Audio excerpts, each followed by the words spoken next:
It is Scott Sedman here from our lives, bringing you a deck profile basically on Jiren and Universe 11.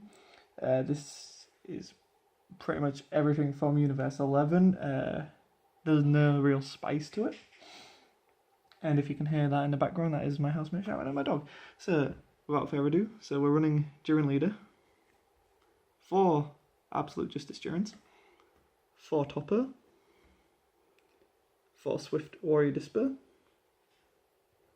4 Hero Combination Kettle, 4 Jiren, 4 Kunchi, 4 Tupper, 4 Key Bomb,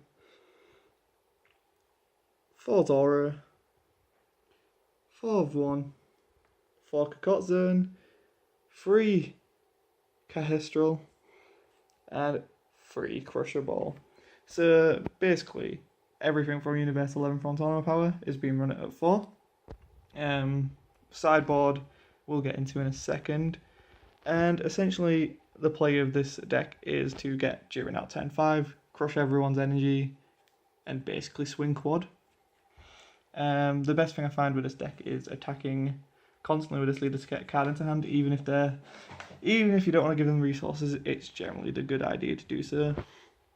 The ideal start is turn 1 Tupper, and possibly turn 2 as well.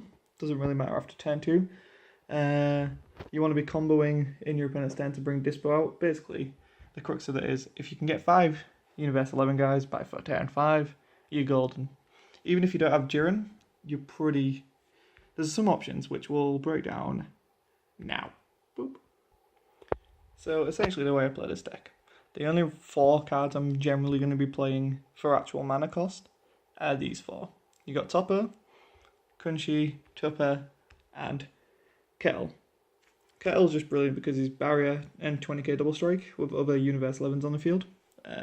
So he can stick around, avoid wipes, etc. And also kind of put a lot of pressure on and can win the game a lot of the times.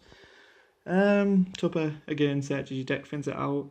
With this deck, you're going to always hit Universe 11 unless you are supremely unlucky, and I've never not missed it. So, Kunchi is very good, especially against decks that want to stall you out, maybe don't attack as much, because you can tap down 4 or less, I believe it is. Yeah, 4 or less, and you also get cards from your life, so if they're not attacking you, it's the perfect way to self-awaken. As for Topper, you play him, you search your top 10 cards for 2 Universe 11s, 3 or less, and put them in rest mode. So 2 of them can come in rest, which is fantastic for getting Jiren out in turn 5.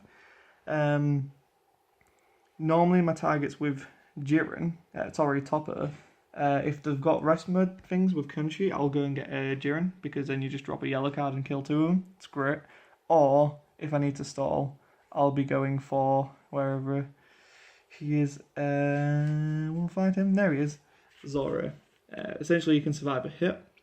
He's also really trolly, and it's great to get at least 2 out from him. And you'd be like, well, they're coming tapped, so they can't really block. Well, hopefully, by turn 4... Oh, sorry. You can awaken. And Jiren, on his flip side, not only does he get the witness card attacks drawn, so you can start beating your opponent's cards that you tap down with Kunchi, but also you untap 2 Universe 11s in your battle area. So anything you play from Topper, you can untap. So that's generally a good combo, is to play the blockers and then untap them with a Jiren. As I say, Disper, if you swing early, you can combo Disper if they go for your cards, because they'll know that you're trying to build up to this. And essentially that's when a mind games come in, is if you drop this in game 1, people are going to be aware of what you're trying to do. So they'll always try and kill your battle cards, and that kind of keeps your life safe. So if you do all your damage to yourself, you pretty much control how and when you're losing life, as well as what you're doing.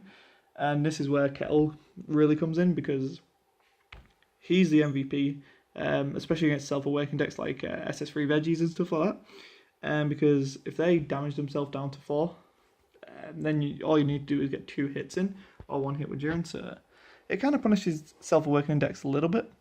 We'll talk about extra cards and stuff in a second. So to wrap things up, just going to go over the extra cards and your super combo. Obviously, it's universe tournament power. That means you can use it at 5 or more life, 5 or less life. Apologise. So that's also great. You don't even have to be awakened to use your super combo. Generally, you're only going to be using it when you're pushing for game anyway, or when you need to protect a card.